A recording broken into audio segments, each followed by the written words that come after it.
You've got 5 minutes to start. Great, thank you very much. I appreciate the opportunity to be here, and thank you to Rick and the whole steering committee for making this venue available. And I would say, especially for those of us who are aspiring to elected office and are not currently elected officials, these venues are really, really important. And so I appreciate the fact that I'm able to be here this morning or this afternoon and be a part of this. And I just want to tell you a little bit about who I am, and then we'll get into some of the issues before my closing statements. I'm John Crane. I grew up in Martinsville, Indiana. My mom and dad are Dr. David and Joan Crane that still live down there. And I'm part of a family that has been in public service for a long, long time. My grandfather was Dr. George W. Crane, who wrote a syndicated newspaper column that was in about 350 newspapers across the country. And I have a couple of uncles that were in the United States Congress.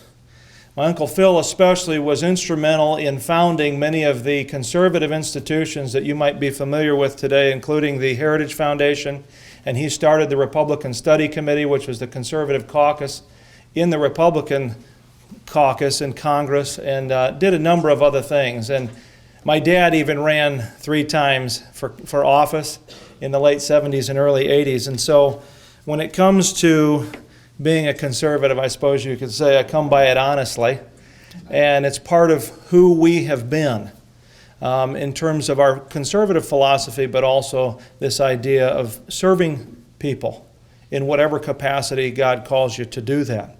And so I've been doing that in a number of ways. I came to Hendricks County in 2002 and served on staff at a church here in the area for about 6 years, and then the recession hit. And when the recession hit, this little church didn't have the means to keep my position, and so I went ultimately and started what's called the Sagamore Student Leadership Initiative, where we are equipping next generation leaders to influence the culture for the good and helping young leaders understand what's happening in the culture so that they're developing cultural awareness in order to pursue cultural engagement and address many of the concerns that you all care about here. Because my long-term strategy is that if we are going to have sustained impact long-term, then we need to target next generation leaders and give them the tools to be able to lead us well into the future. Well, in the meantime, I also serve on the board for the Indiana Family Institute, and I run a leadership program through IFI as well called the Hoosier Leadership Series, where we're educating Indiana leaders on policy and culture from a conservative Christian perspective. So I've been running that for about 3 years. We're into our 11th year, and there's about 140 people that have come through that, including some that are here in the room. And that's part of this leadership pipeline of being able to continue to equip leaders to lead well, because you get more bang for your investment buck from those who are going to have that much greater impact than non-leaders. So it's very strategic in my efforts to make a difference in the larger cultural conversation and addressing the issues that we face. Well, I've been watching what's been happening down at the State House here in Indiana, and of course we're all watching what's happening nationally. And I have 4 small kids that are 13 and under, Caleb, Andrew, Mark, and little Emma, who's got me wrapped around her finger. And my wife and I have been watching what's happening in light of the future that our children are growing up into. So I've been doing everything I can through all these leadership efforts, and also doing a number of writing projects through my newspaper column and speaking and teaching and everything that we can do.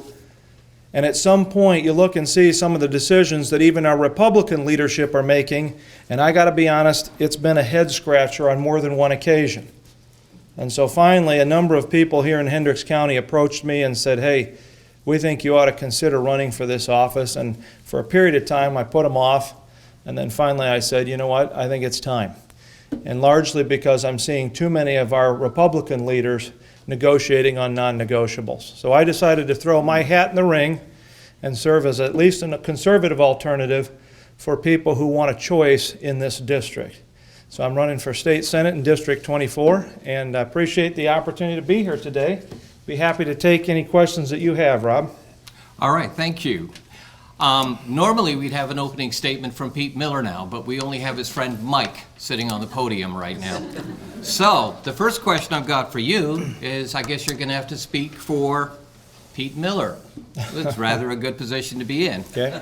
Could you cite specific details on Pete's track record, his voting records, which you might take issue with, you might be opposed with, or you might have voted differently? Yeah. There's a number of things that I would disagree with Pete on, and I'll save the biggest one for a little farther into our conversation. To me, one of the things that really prompted me to get into this was what I call the non-negotiables. And some of those have to do with what we think about traditional marriage and the definition of marriage that served us for millennia, but also religious liberty. And really that became the catalyst for me, because we're having a conversation in our state. Our state kind of became the epicenter of a national conversation on whether or not we take religious liberty seriously. Here's my problem. Whether you are religious or not, the fact that we're actually having real conversations about whether or not we should take the First Amendment seriously is problematic, no matter who you are. And do you realize that, of course, the federal Constitution gives us religious liberty protections, but that our state constitution has an even stronger language protecting religious liberty and rights of conscience, the ability for people to be able to believe what they want to believe and live those beliefs out. So, when I saw Pete Miller in 2014 vote against HJR 3, the marriage amendment, okay, and I went down as an average citizen and testified on the floor of the state Senate down there. I had 5 minutes of the 90 minutes. And I got down there and I said, I represent the single most important constituency in this room, and that is the good people of Indiana. They should be able to have the right to have a voice in whether or not we're going to amend our Constitution to define marriage. One of the arguments that we made is whether you're for or against marriage, at least give the people the right to make the decision. Don't make it for them, okay? So he voted against the marriage amendment in 2014. Well, then in 2015, the Religious Freedom Restoration Act came about, and it got passed, as we all know. He voted for it, but then he voted for the fix. And here's the problem with the fix. The fix begins to dilute the strength of the Religious Freedom Restoration Act. The reality is we shouldn't need to pass RFRA bills in our country because we have the First Amendment, which should protect us and the ability to be able to have religious liberty protections. But he voted for the fix, and what that does is that sets the framework and the context for the opposition to be now going around to cities and towns all over the state of Indiana and passing non-discrimination ordinances which are putting good people of faith in a tenuous situation that didn't exist before. Amen. It's creating a problem where there wasn't one. He voted for the fix. I have a problem with that. Here's why I have a problem. Many of you are probably getting a number of his mailers, okay? I'm getting so many that we could wallpaper our bathroom with them. Here's his primary mailer. It says, Pete Miller, this is a quote, Pete Miller supports traditional marriage. It also says he supports your right to religious freedom. Now, I don't necessarily think he doesn't support those things. I think he probably does, and I know with the marriage issue, he supports it personally. But his voting record does not match up with what he is telling the people of District 24. From an integrity standpoint, I have a problem with that. Now, there's some other issues. I know that House Bill 1235, which is making stronger punishments for drug offenses, he voted against that. There's other bills that codify basically Obamacare, and he voted for that. Okay? But he's touting himself, here's another mailer, at a time when the word conservative is thrown around for votes, only one candidate is being recognized as the real deal. Now, that's a true statement. It's just got the wrong name on the mailer. Now, I don't have a voting record, but I do have a lifetime of standing up for those conservative principles.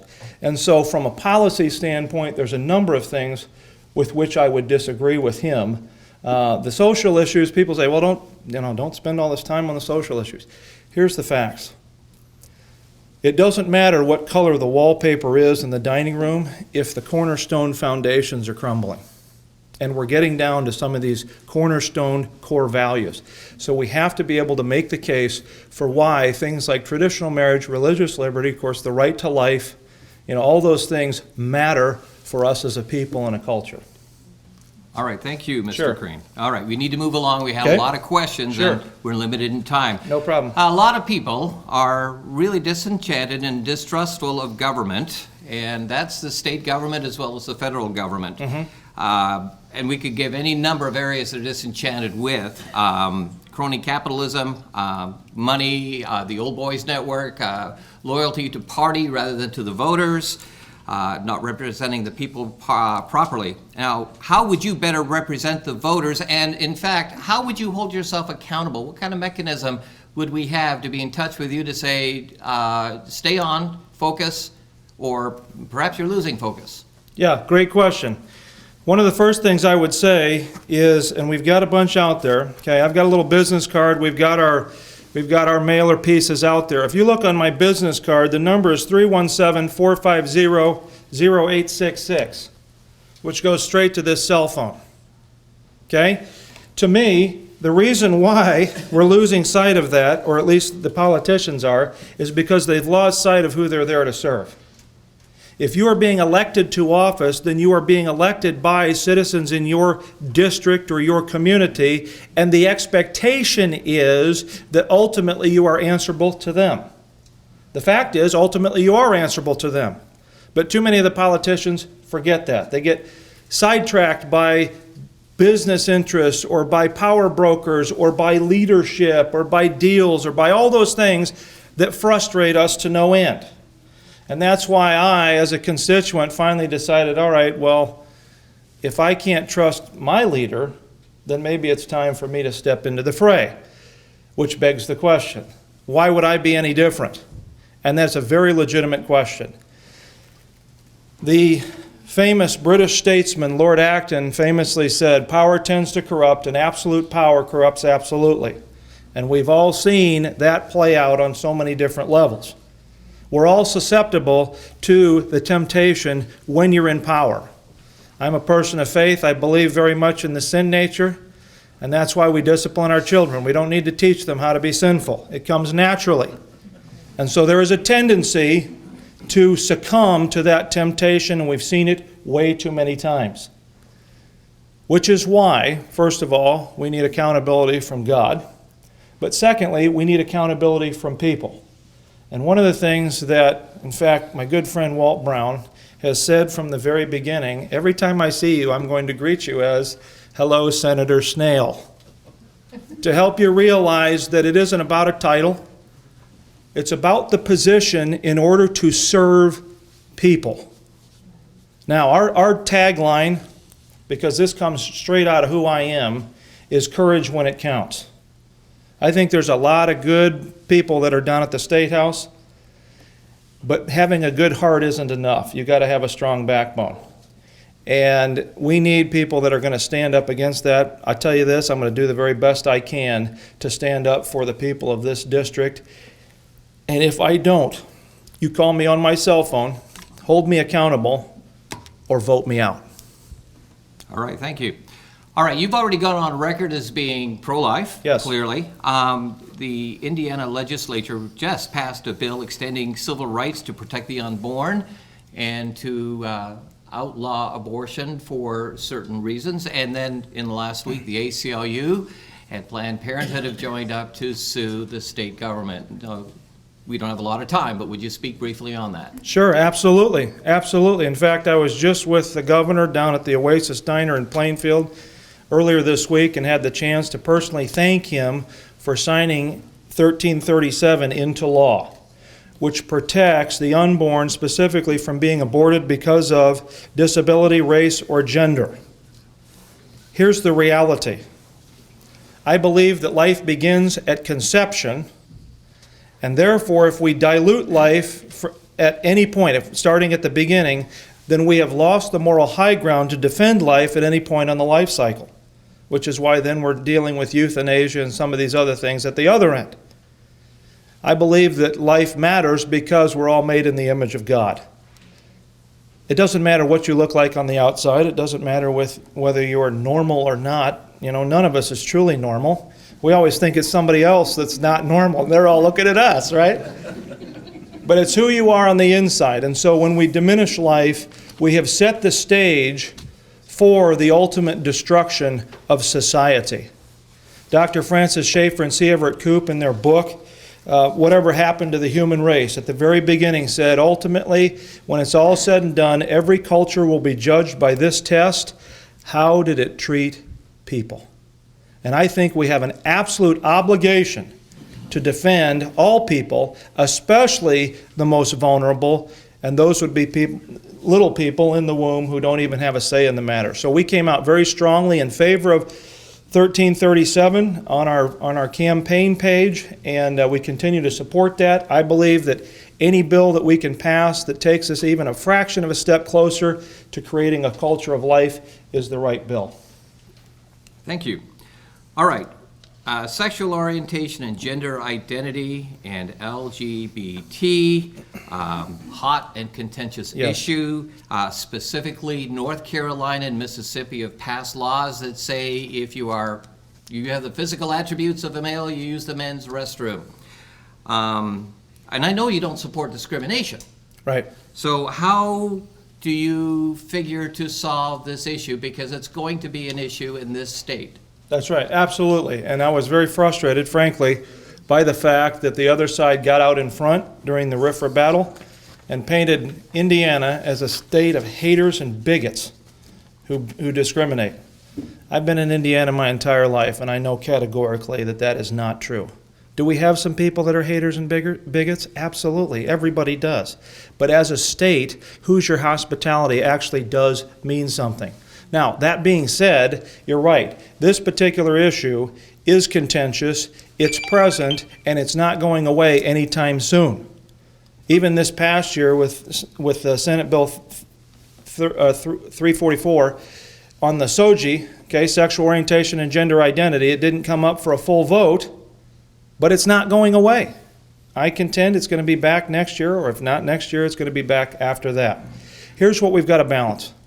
We've got to balance the folks that are in the LGBT community and the things that they value with the other values of religious liberty and rights of conscience and some of those kinds of things. So how do you sort through that? Well, I had a 10-minute conversation with the cashier at Big Apple Bagel in Avon, and we got into this discussion. From my vantage point, there's a number of ways in which you can look at that. Setting aside even the moral arguments. From a constitutional standpoint, if it's in the Constitution, it matters. If it's not in the Constitution, it matters less.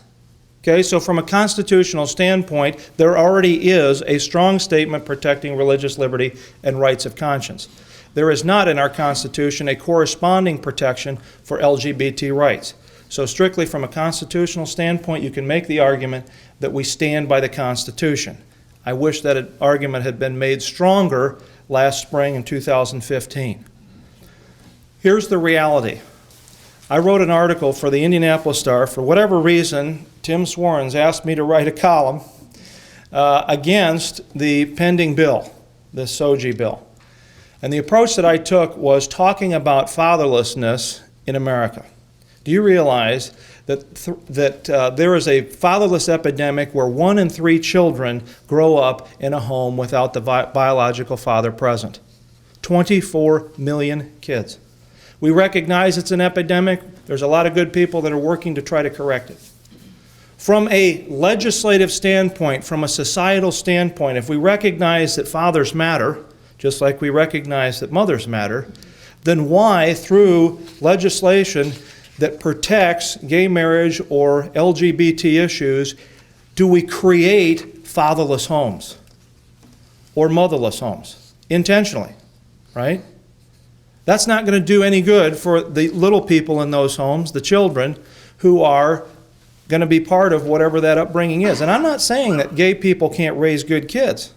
I'm not saying that. I'm saying, what do we do as a society? So we have to be able to stand firm on this and make our arguments from a very thoughtful perspective.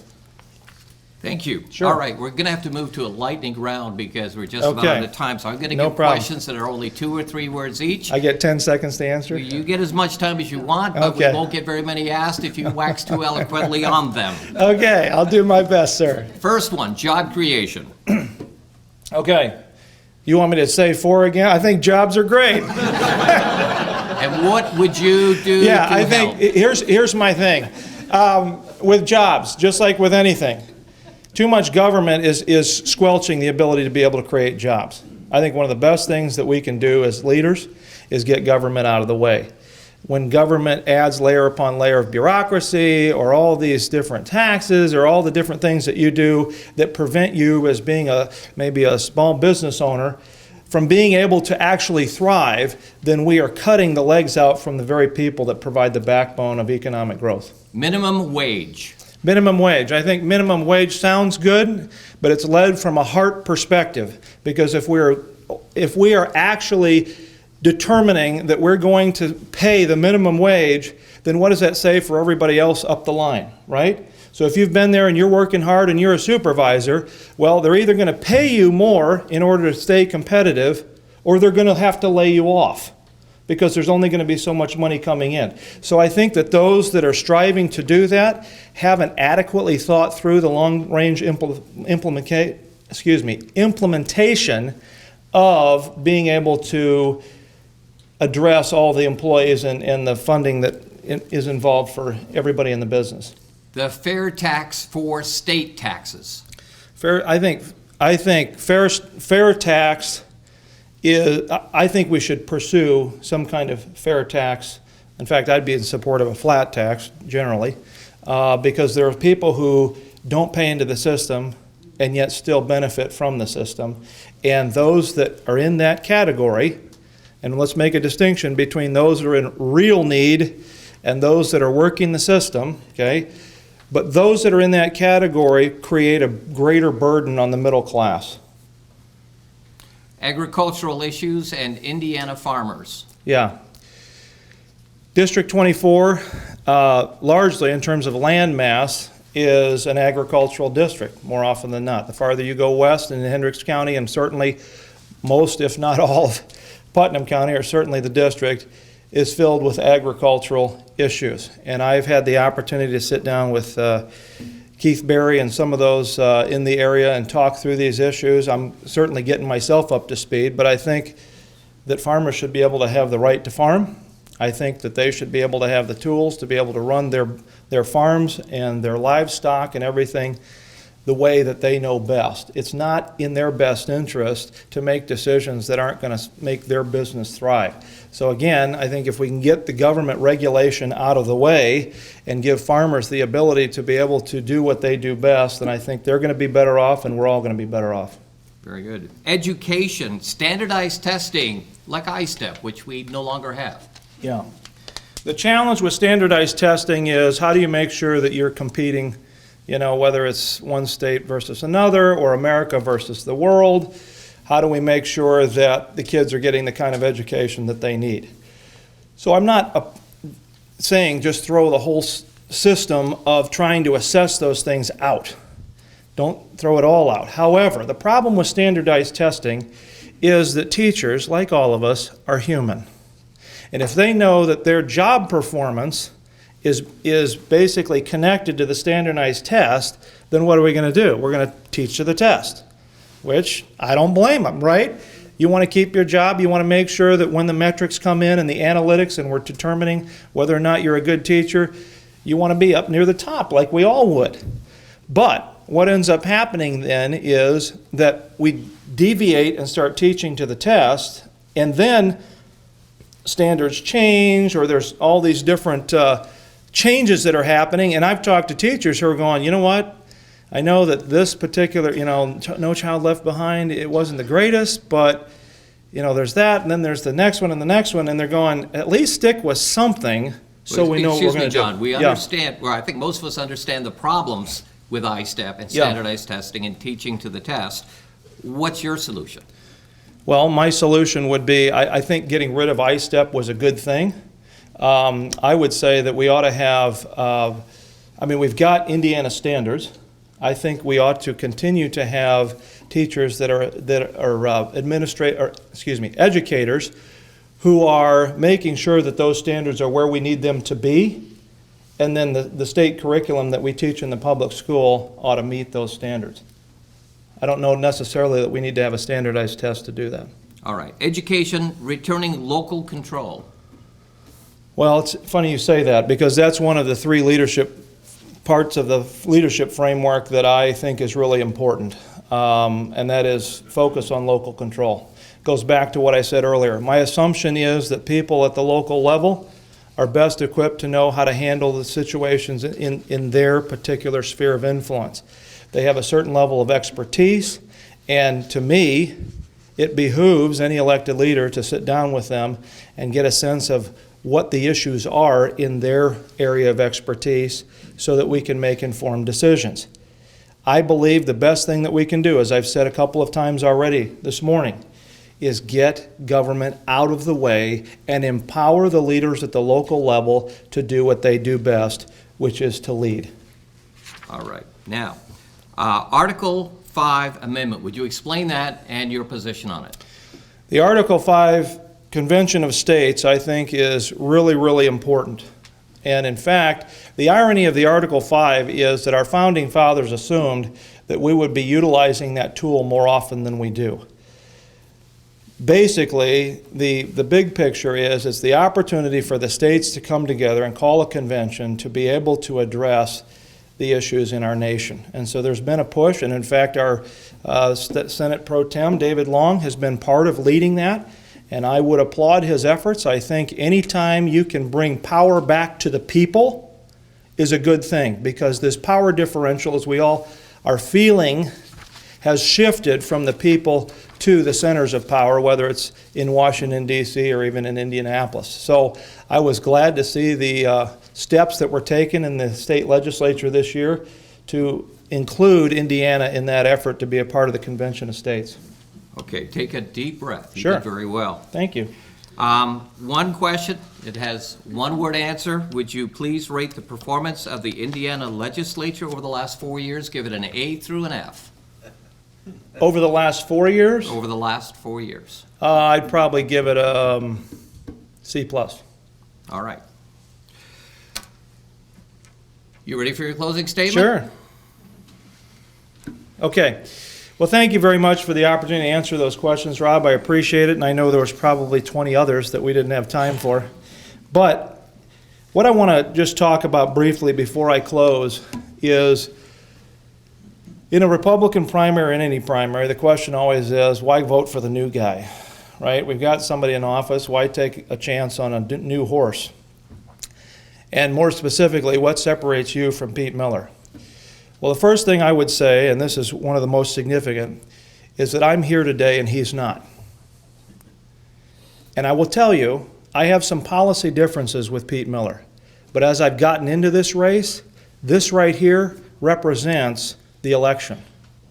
I've been out talking to people. I've visited with the educators. I met with the superintendent of the Brownsburg school system. I've met with the farmers. I've met with Sheriff Clark. I've met with any number of people in this district and going door to door with constituents. And I've come to events like this, and oftentimes there's only one candidate in the room. Now, I have a problem with that, taking my candidate hat off for a second and keeping my constituent hat on, that the sitting state senator wouldn't show up in front of constituents in this district and answer questions. I have a problem with that. I also have a problem, as I said earlier, with how my opponent is presenting himself. I think if you have the courage to make a vote, especially one that goes against the interests of your constituents, you ought to have the courage to defend it. And you certainly ought to have the ability to be able to represent it accurately. Now, for me, the single most important issue in this race is not a policy issue. The single most important issue in this race is about leadership. And that's why I decided to step into the ring. Because I spend my entire life teaching on leadership, speaking on leadership, and leading. And as I've talked with people, and they've said to me, well, you know, I've only talked to, and I'm talking about leaders, and I'm not even going to say names necessarily because I don't necessarily want to get them in trouble, but they've said, I've never talked to Pete, or Pete's never come and talked to me about this issue, and then they go down, you know, and make a decision to do away with, for example, the TIF in Brownsburg, and people are shaking their heads going, well, you didn't even talk to us about this. And I'm sitting there talking to them, and I'm thinking, like, really? They didn't talk to you? He's like, no. And I said, well, I don't understand that. I can't get my head around that. Because as Rick Warren says in The Purpose-Driven Life, the very first line of his book is, it's not about you. Your purpose in life as a leader is not about you. And I don't care what position of leadership you have. If you're going to be an effective leader, it's about the people you're there to serve. And so to me, as I said, there's a threefold leadership framework. Number one, you listen before you legislate. You sit down with the people. And I'm not saying you always have to agree with everybody, but at least give people the respect to sit down and hear where they're coming from, so you can make a more informed decision and so that you can have a better handle on the whole issue rather than talking to person A and you go, well, that sounds pretty good. I'll go vote. But you never talk to person B who has the counter argument and you go, well, actually, that sounded better, but I didn't know that. You've got to listen before you legislate. Secondly, as we talked earlier, focus on local control. Those at the local level, I believe, are best equipped to handle the issues. And so I would defer to their experience and expertise in trying to get a better understanding of the issues so I can make a more informed decision. Finally, don't negotiate on non-negotiables. And I get we've all got our non-negotiables, but we're getting too many of our leaders who are negotiating on non-negotiables, and we're all going to be the worse for it. And so I'm continuing to get out and talk to people, and I'll tell you, as you run a little insurgency campaign, as many of these other candidates know, it's often an uphill battle, but you run in an effort to try to serve the people. And I believe that there are great people in Hendricks County and Putnam County and this entire district who haven't been adequately represented, who hold conservative, faith-based values that have been disregarded, and so I'm running as the conservative alternative for that. If I resonate with you, we'd love to have you come and like our campaign page, and I just want to thank publicly all of the volunteers, the hundreds of volunteers that have gotten out to help us. And so I'd love to chat with you. We're going to be around for this event, and I'd love to talk with you. But thank you very much for the opportunity to be here, and I humbly ask for your vote on May 3rd. Thank you so much. John Crane, your candidate for Indiana Senate.